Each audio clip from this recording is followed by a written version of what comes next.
বাংলাদেশের বিউটি সেক্টরে সফল নারীরা শুধুমাত্র সৌন্দর্য চর্চাই করেননি, তারা তাদের দক্ষতা, সৃজনশীলতা এবং উদ্যোক্তা মনোভাবের কারণে একটা বড় শিল্প খাত তৈরি করেছেন। তাদের হাত ধরে হাজারো নারী কর্মসংস্থানের সুযোগ পেয়েছেন এবং আর্থিকভাবে সফল হয়েছেন।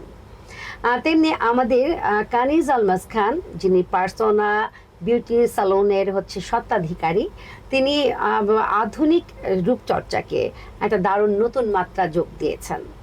তেমনি ফারনাজ আলম, যিনি ফারজানা শাকিলস মেকওভার সালনের সহ প্রতিষ্ঠাতা, তিনি ব্রাইডাল মেকওভারে একটা নতুন মাত্রা যোগ করেছেন। আর ফারজানা শাকিল, যিনি ফারজানা শাকিলস মেকওভার সালনের প্রতিষ্ঠাতা, তিনি গ্রুমিং এবং বিভিন্ন ট্রেনিং দিয়ে এই এই অনেক অনেক নতুন আর মেকআপ আর্টিস্ট তৈরি করেছেন। ঠিক তেমনি আজকে আমাদের যিনি অতিথি, তিনি একজন নারী উদ্যোক্তা, সফল নারী উদ্যোক্তা রওশনারা লাকি আপু, যিনি একাধারে একজন বিউটি এক্সপার্ট এবং তার বিউটি এক্সপার্ট তো আছে এবং তার আরও আরও অনেক গুণ আমরা জেনে যাব।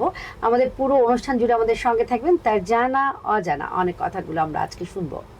শুধু দর্শক, দৈনিক কালের সমাজ এবং 21শে সংবাদের রোজকারের আয়োজন নারী উদ্যোক্তার সফলতার গল্প অনুষ্ঠানে আপনাদের সবাইকে আমন্ত্রণ জানাচ্ছি। আমি রোমানা শিকদার এবং আমার সঙ্গে আছেন বিউটি এক্সপার্ট এবং প্রশিক্ষক রওশনারা লাকি আপু।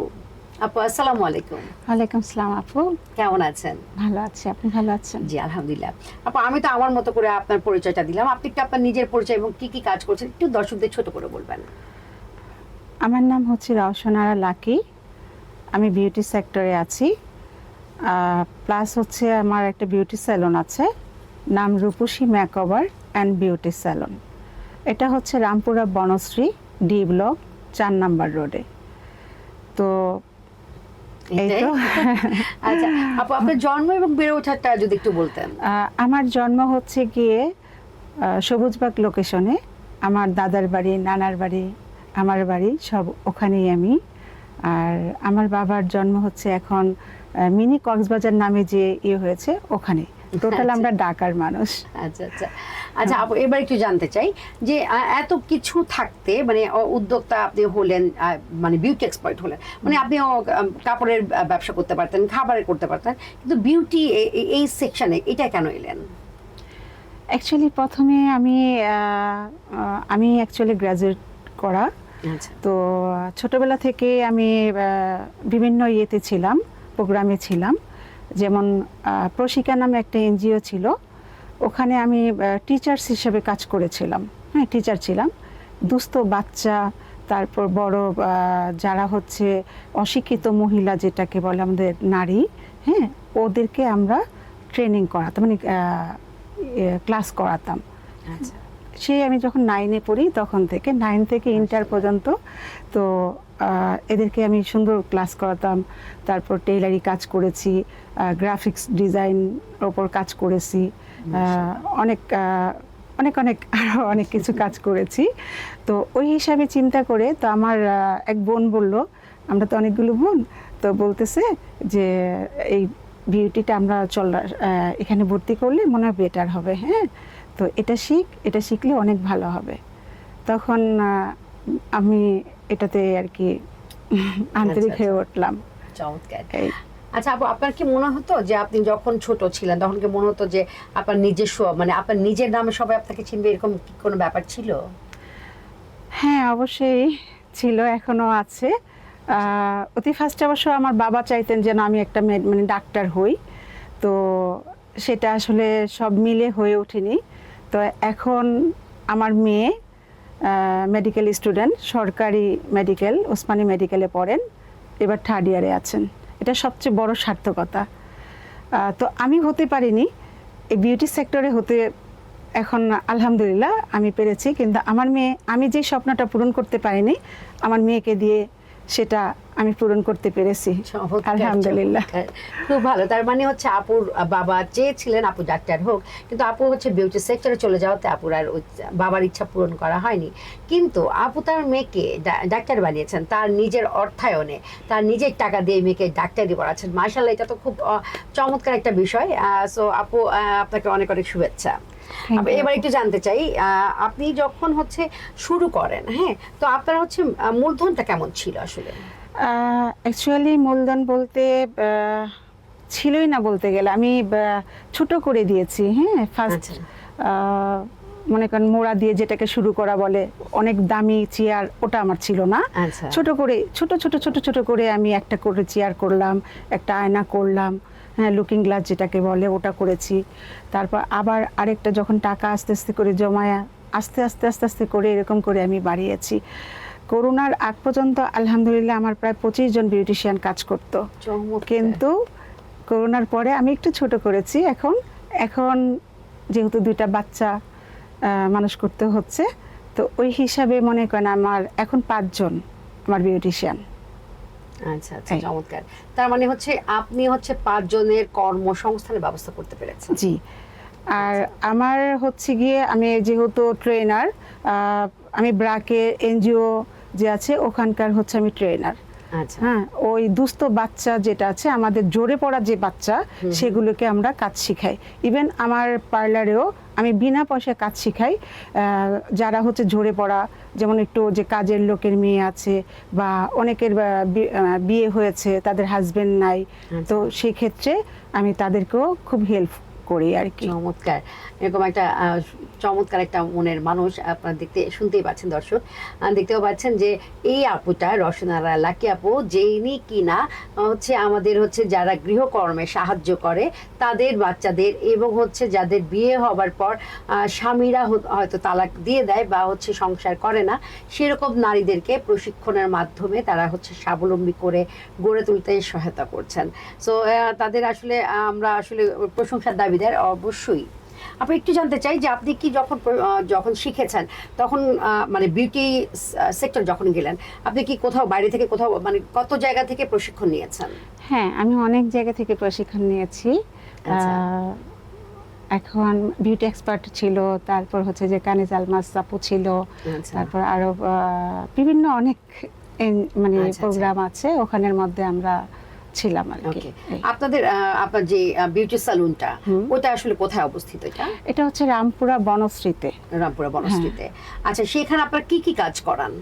এখানে এ থেকে জেড পর্যন্ত আমাদের বিউটি সেক্টরে যত কাজ আছে সবগুলো করানো হয়।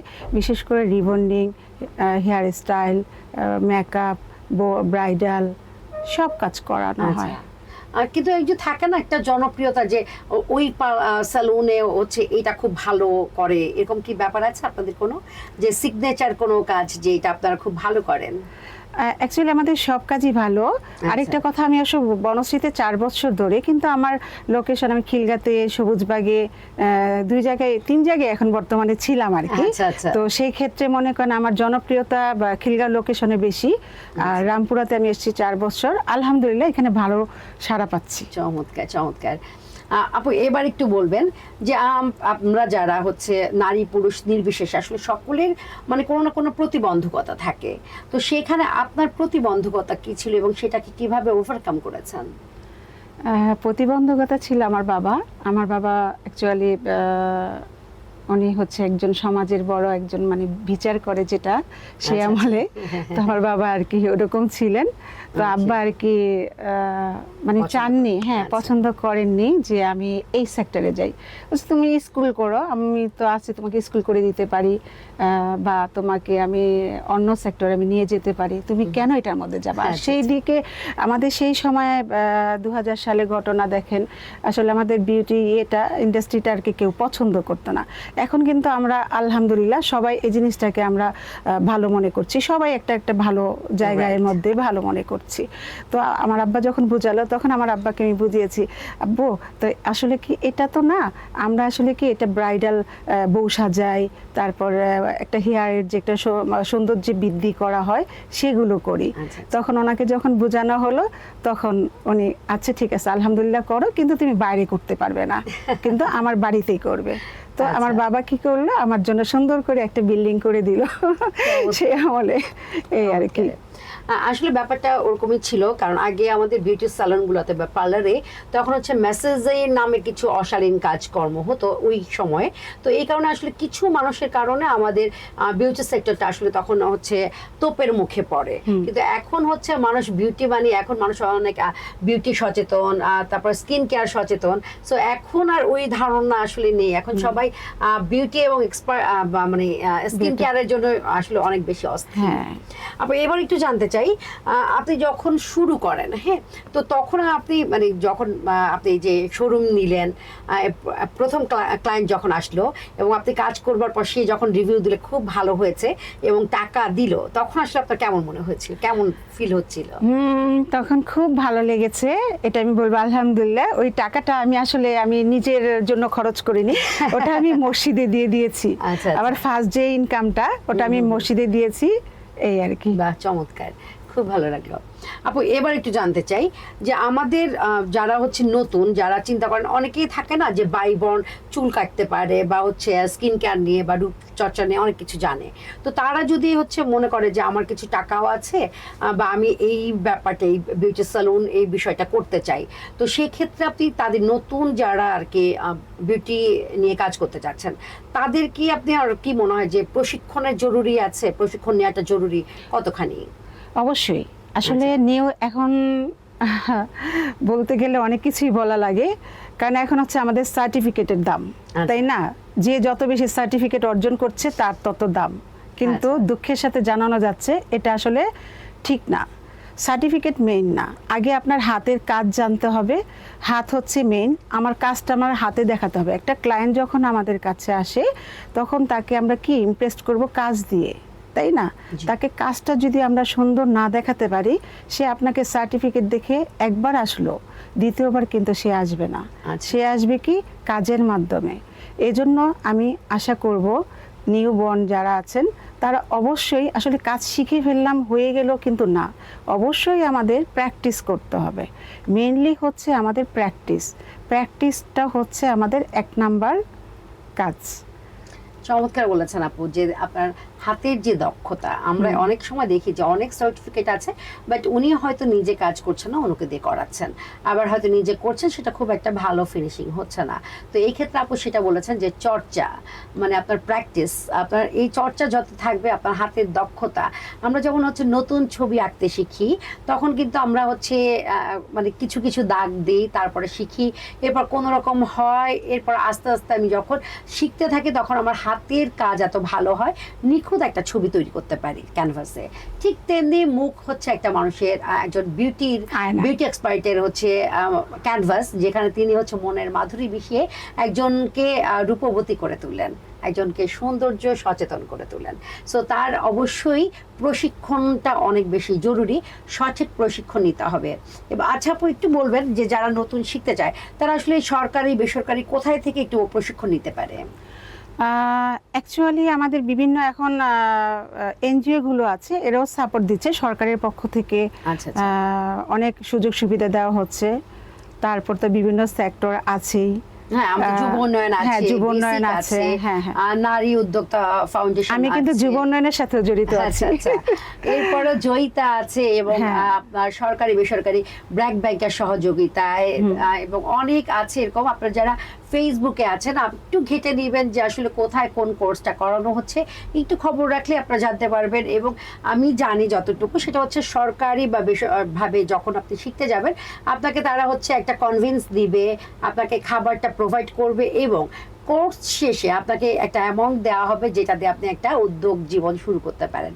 সো আমার মনে হয় যারা এই পর্বটা দেখছেন, আপনারা কিছুটা হলেও মানে সহযোগিতা পাচ্ছেন, আপনাদের উপকার হচ্ছে। আপু একটু জানতে চাই যে আপনি আপনার মানে আপনার কর্মজীবনে কতজনের কর্মসংস্থানের সুযোগ করে দিয়েছেন? অ্যাকচুয়ালি আমি 2000 সাল থেকে যদি হিসাব করি তাহলে বলতে হবে 5000 ওভারকাম হবে ইনশাআল্লাহ। মাশাআল্লাহ 5000 অবশ্যই হবে। আচ্ছা আচ্ছা, এবং ওদেরকে আমি বিও দিয়ে দিয়েছি। আমার এখানে থেকে ওরা মানে ওর মা বাবা হয়তো পারতো না, হ্যাঁ, বিয়ে দেওয়ার জন্য।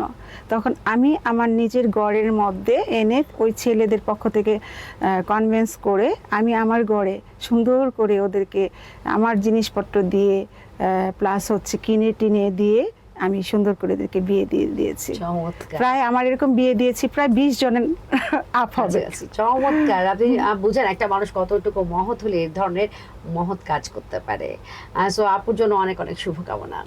আপু এবার একটু জানতে চাই যে আমরা যখন হচ্ছে কোনো আপনি আমি ধরেন সাধারণ মানুষ যখন সাজতে গেল, মানে প্রথম আপনি আসলে তাকে কোন উপদেশটা দিবেন যে আপনি মুখটা মানে মানে সাজানোর আগে আপনার প্রথম আসলে কি দেখেন যখন ব্রাইডাল মেকআপ করতে যায়, আপনারা আসলে কি দেখেন? বা যে একটা থাকে না যে কয়দিনের যেন একটা রুটিন দিয়ে যায়, 30 দিনের যে এই দিন, এরকম একটা ব্যাপার আমি দেখেছিলাম। আসলে আপনাদেরকে এরকম কোনো কিছু আছে কিনা একটু জানাতে।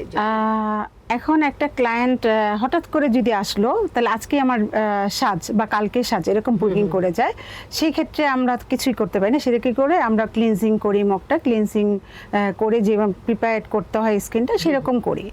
আর কেউ যদি হয়তো 15 দিন 20 দিন আগে আমাদেরকে বুকিং করে, তখন আমরা একটা রুটিন বলি যে এটা করবেন, এই প্যাক লাগাবেন, এভাবে চলবেন, স্কিনে বরফ এভাবে দিবেন, হ্যাঁ, আপনার পোর্স আছে, পোর্সগুলো মিনিমাইজ করতে হবে, বা আপনার ফেসিয়াল নিতে হবে, হ্যাঁ, 2 থেকে 3টা নেন তাহলে ঠিক হয়ে যাবে, এরকম আর কি। চমৎকার। আচ্ছা আপু, আপনি বলেছিলেন যে প্রশিক্ষণ দেন, প্রশিক্ষণ আপনি হচ্ছে কোথায় কোথায় দেন? বা আমি এটা হচ্ছে আমাদের ব্রাক এনজিও আছে, হ্যাঁ, ওখানে দেই, প্লাস হচ্ছে আমার এখানেও দিই, আমার বিউটি স্যালনে ওখানে আমি দেই। আর প্রশিকা নামে একটা ইয়ে ছিল, এনজিও ছিল, ওখানে আমি দিয়েছি, নারীমূর্তিতে দিয়েছি, ওখানে আমরা গিয়ে করতাম। আমাদেরকে ওইভাবে ট্রেনার হিসাবে নেওয়া হতো, হ্যাঁ। তখন আমাদের ডে ওয়াইজ আর এটা ছিল, হ্যাঁ, যেমন আমাদের মাসে এত দিন থাকতে হবে, মানে সপ্তাহে 3 দিন বা 4 দিন, এক এক জায়গায় এক এক রকম, এই আর কি। আচ্ছা ঠিক আছে আপু, এবার ঝটপট কয়েকটা উত্তর দেন। সেটা হচ্ছে অনেক সময় আমাদের চুল অনেক রাফ হয়ে যায়, সেক্ষেত্রে চুলটাকে মসৃণ করতে আমরা কি ইউজ করতে পারি?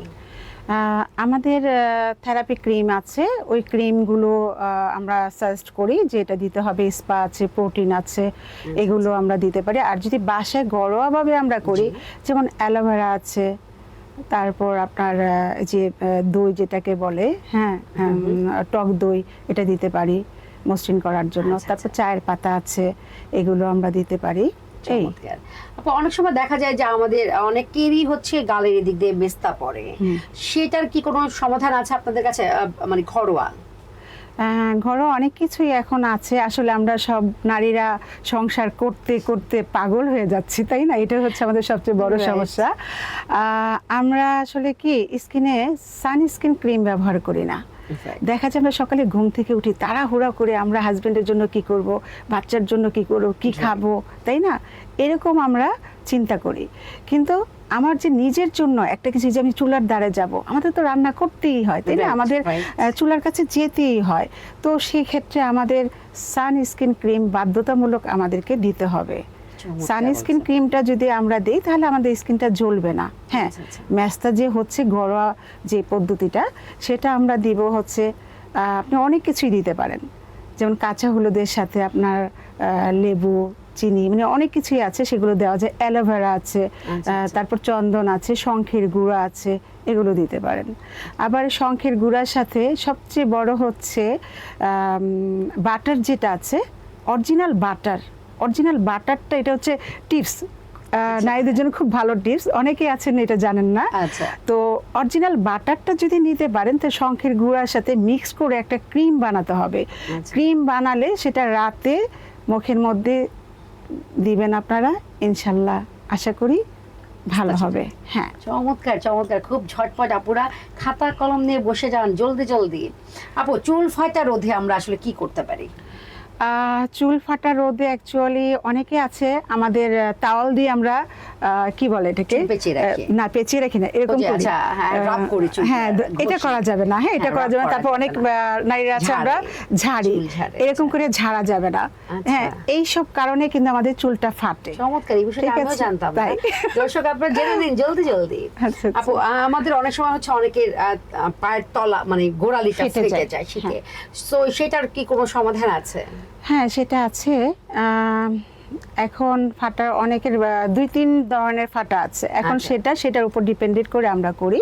যেমন আচ্ছা। বাড়িতে যদি ঘরোয়াভাবে আপনারা করতে চান তাহলে একটু লেবু, একটু লবণ, পিওর সল্ট আছে আর কি, ওটা দিতে পারেন। তারপর আবার এখন তো সবার হাতে অনেক কিছুই থাকে দেখি, তাই না? ওগুলো দিয়ে আমাদের জামা বলে, হ্যাঁ, আচ্ছা, তো আচ্ছা। ওগুলো দিয়ে ঘষতে পারেন, ঘষলে আচ্ছা। ইনশাল্লাহ চলে যাবে। পানির মধ্যে 15-20 মিনিট ভিজিয়ে রাখলে, গরম পানির মধ্যে লেবু দেওয়া হবে। তারপর আমাদের আরেকটা মেডিসিন আছে, আমরা ওটা দিলে ভিজাবেন পাটা, ভিজানোর পর একটু ঘষবেন, ইনশাল্লাহ ঠিক হয়ে যাবেন। তারপরও যদি না হয় অবশ্যই আমাদের বিউটি সেলুনে আসতে হবে, তাহলে আমরা উপকার করে দিতে পারবো। বিউটি সেলুনের নামটা বলে দেন। আমাদের বিউটি সেলুনের নাম হচ্ছে Rupashi makeover and beauty salon. Rupashi makeover এবং বিউটি সেলুন। আপু, আপনাদের কি ফেসবুক পেজ আছে? হ্যাঁ। আপনারা যারা হচ্ছে রওশনারা লাকি আপুকে ব্যক্তিগতভাবে চিনেন, তারা তো আপনার আপুর বিউটি সেলুনে চলেই যাবেন। আর যারা হচ্ছে চিনেন না, তাদের জন্য ফেসবুক পেজ আছে, যেটা হচ্ছে Rupashi Bangla beauty salon. Rupashi makeover and beauty salon. আচ্ছা আচ্ছা, sorry, Rupashi makeover and beauty salon. আমি আবারও বলছি, রূপসী মেকওভার এবং বিউটি সেলুন। সেখানে আপনারা কিন্তু আপুদের সম্পর্কে সমস্ত তথ্য পেয়ে যাবেন, তারা কি কি সার্ভিস দিয়ে থাকেন, কখন কখন খোলা থাকবে, আপনারা কিন্তু সেই বিষয়ে সবকিছু জানতে পারবেন। এবং অগ্রিম বুকিং দিতে চাইলে আপনারা ফেসবুক পেজ থেকেও দিয়ে দিতে পারবেন। আপু, একদম শেষ, জাস্ট আপনার মুখে আপনার কণ্ঠে 2 লাইন একটু গান শুনবো, এরপর শেষ কোশ্চেন করে আমরা চলে যাব বাড়ি। জি, 2 লাইন গান। জন্ম আমার ধন্য হলো মাগো, এমন করে আকুল হয়ে আমায় তুমি ডাকো। জন্ম আমার ধন্য হলো মাগো, এমন করে আকুল হয়ে আমায় তুমি ডাকো। চমৎকার চমৎকার, খুবই ভালো লাগলো। আপু, গান গাইতেন আগে? হ্যাঁ আপু, একটু গাইতাম। আচ্ছা, আচ্ছা। খুব ভালো লেগেছে। দর্শক, আপনারা যারা এই অনুষ্ঠানটি দেখেছেন, আপনাদের কেমন লাগলো? আপনাদের মতামত দিতে একদম ভুল করবেন না। আপু, শেষ প্রশ্ন, বর্তমানে রওশনারা লাকি আপু যে অবস্থানে আছেন, আগামী 5 বছর পর নিজেকে কোন অবস্থানে দেখতে চান? অবশ্যই ভালো একটা অবস্থানে দেখতে চাই। আল্লাহ যদি আমাদের সহায় হয়, অবশ্যই আমি নিজেকে একটা হ্যাঁ, অবস্থানে দেখতে পাবো। আচ্ছা আচ্ছা, খুব ভালো লাগলো আপু, আপনার এই মূল্যবান সময় আমাদের দিয়েছেন, অসংখ্য ধন্যবাদ। ফাহমিদা আপুর জন্য অনেক ধন্যবাদ। ফাহমিদা আপু আমাকে কালের সমাজ, ফাহিমা সুলতান আপুকে অসংখ্য ধন্যবাদ, এবং রোমানা আপুকে অনেক ধন্যবাদ আমাকে কালের সমাজ 21 টিভি তে একটা সুযোগ করে দেওয়ার জন্য। থ্যাংক ইউ আপু।